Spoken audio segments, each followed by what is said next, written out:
number 29. And there it is, Blur Bureau. All righty. It's our folks. Where'd you go? Where'd both of you go? There we go. And all right, let's talk about Flings. I love this story. All right, first of all, introduce yourselves, and then and then let's talk a little bit about this pop of goodness. Yes, let's go for it. I'm Caitlin Bradley. I'm a creative director at Blur Bureau on the US side of things. We have a New York office and a Melbourne office. And with me is Laura, who I'll let you introduce yourself. Hi, I'm Laura.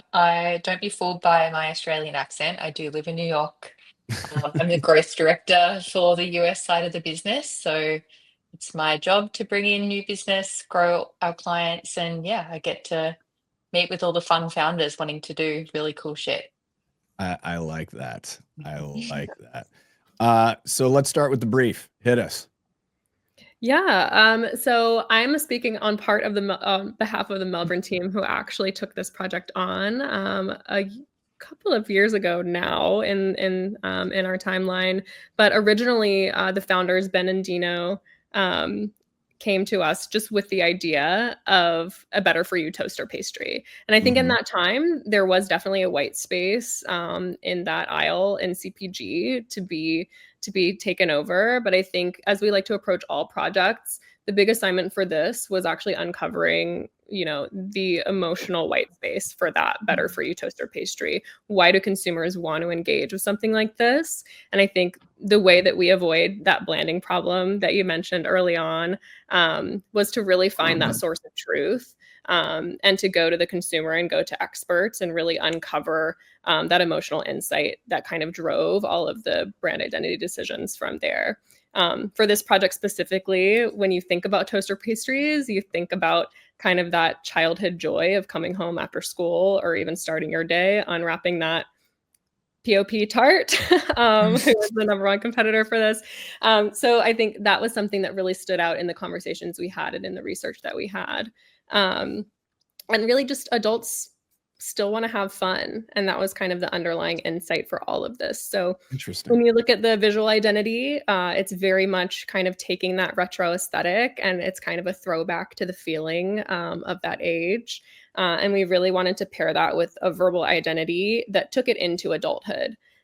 So when you think about the occasion for this snack, what is it? It is a fling. It's an afternoon fling. It's a short-lived, fun moment in your day that you're engaging with, having a good time, and then leaving it behind and moving on. So thus kind of Flings was born, and the brand world is really built around that occasion. Were you guys involved in the naming as well? Yes. Did the founder name it and then you built it? You did name it, okay? Or you we involved? did the naming, the verbal identity, and the visual identity. Yeah. So we did a whole kind of naming exploration and sprint based off of that consumer insight, and ultimately Flings won. Nice. Oh my goodness. Jordan was messaging us backstage. Go ahead. You said this work is fire. It's so good, you guys. The typography, the color palette. I just want to eat it right now. They are really so tasty, nice. by the way. Where are you based, Jordan? Seattle. You can get it. You can get Flings at Target. I recommend. They're delicious. Noted. Yes. All right, Jordan, I'm gonna put you backstage. Jordan and Rachel are OG, so they deal with my isms. So all right, we've gotten into the brief. When did this launch? I'm trying to remember when this launched. Oh, hard. Like ballparkish. Originally, like a year ago. That's what I thought. Okay, maybe a bit more. And they've just launched a fourth SKU. What is it? Blueberry. Oh yeah, it's very good. Yeah, well, I mean they're all good. Yeah. But over that year, what has been the feedback, especially, obviously the client, but what are you hearing from consumers? What are you hearing from the public? What are you hearing from the intended audience? I think it's been hugely positive. I think that the kind of initial idea of the brand really resonates. Like it feels like this fun alternative to a very boring snack. It's fun Mhm. to be like nostalgic and kind of be able to go back to that moment that we all remember from childhood.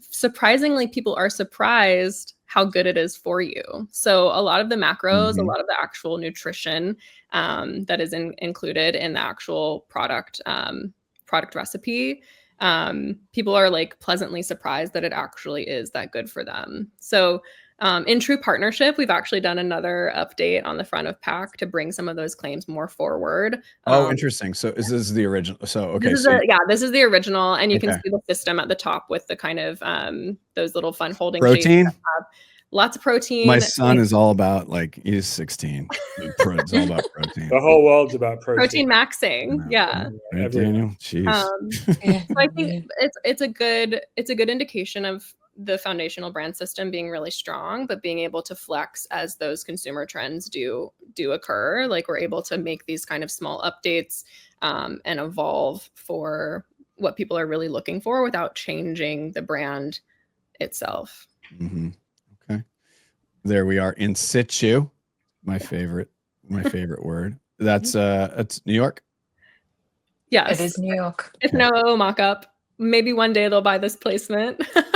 Oh, But really? Okay, I like yeah, that. Yeah, no, it's useful. It's great. useful to just kind of show the brand personality quickly. There's kind plenty show of places in strategy. Portland you could put this, by the way. So Yes. lots of building sites you could put this on. There we go. I like that. Laura, from your perspective, I like understanding what you learned during the process. I think that's important. What you learned, whether it was about working with a brand, whether it was about design in general. What were some of the most important things that you learned during the process of all of this? I think one of the biggest takeaways that we have at Blur time and time again is that at the end of the day, you know, you make this really beautiful work, you make it for profit, you make it for scale, but there are humans behind these brands. Yep. And it's about building these relationships with our clients. Like we're still working with Flings, Ben and Dino years on after this partnership. And we hope to work with them for years, like as they continue to build this brand. Mm-hmm. I think a lot of the time, especially with like founders and smaller brands, this might be the most money they've ever spent. It also might be the biggest moment they've had in their brand for the last 5 to 10 years. Makes sense. It might be a career-making move for that marketer, that CMO, that founder. Mm-hmm. So a lot of the time, I think it's just about figuring out how to have a true collaboration and an honest and transparent partnership where you can both push back on each other, and that will deliver the best work. Yep. At the end of the day, I think all indie agencies are delivering amazing work. Like we look at it all day, every day. You can just open LinkedIn and be wowed, or Instagram at any moment.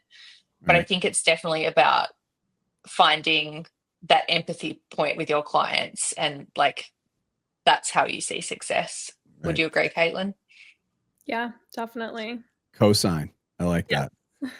Before we get to Daniel, I have one more question for you, Laura. One real quick question. Aussie. Oi, oi, oi. Okay, Daniel, over to you. I don't know how to go from there. You don't. I'm speechless. But no, look, I'm very familiar with this work. I'm good. I think maybe, I don't know if you know, I know Jessica quite well, and we're good friends and stuff. And we go back from Red Scout, and then when she was in Australia, we stayed in touch. I actually had lunch with her recently, so I'm super familiar with all of this. I guess, Caitlin, I think you're saying it was done in Australia. Is it? I mean, my question really for you is it sort of fun and a challenge, assuming you're involved in it now as they kind of continue to iterate, to kind of take something that essentially a team gave birth to out of a different market and then continue to nurture it? Because you said new flavors were coming out, which I imagine impacts the color palette and so on and so forth. So assuming you continue to be involved, is it quite fun and a bit of a challenge to take something that maybe you weren't involved in initially, But like a lot of creative directors, you don't always have to have given birth to something to be able to add tremendous value to the brand moving forward.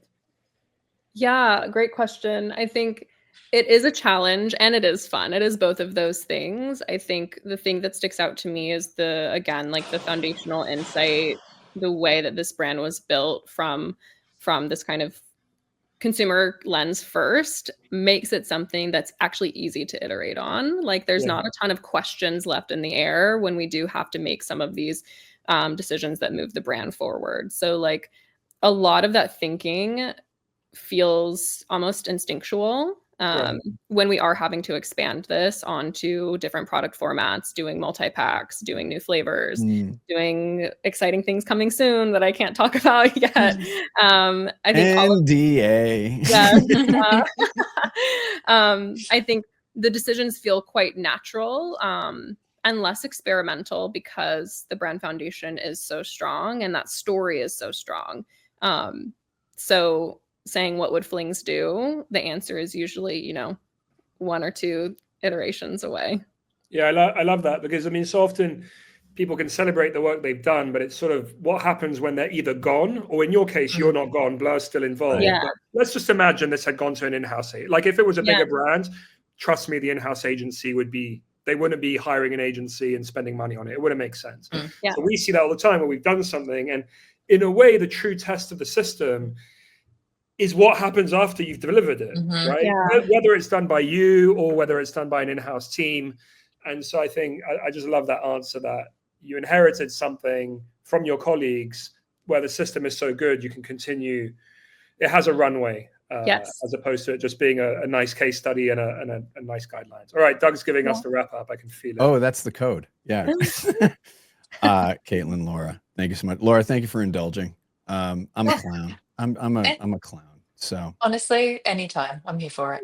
No, it's born of, I went to Women's World Cup. It was Norway versus Australia, and I was walking Sam Kerr, one of the greatest football players, period. Walking behind some Australia supporters, and I yelled that out, and they didn't even turn, and they just yelled "oi oi oi" into the. It's an instinctual thing to do at this time. Like it's a visceral reaction inside of all of us. Yeah. Well, and I tried to just tone it down a little bit. So, yeah, I mean, like an Australian on the call. It's just it's to be expected. We will discuss the pavlova later. Thank you so much for joining us, and the fact that New Zealand invented that. I'm going to cut her off.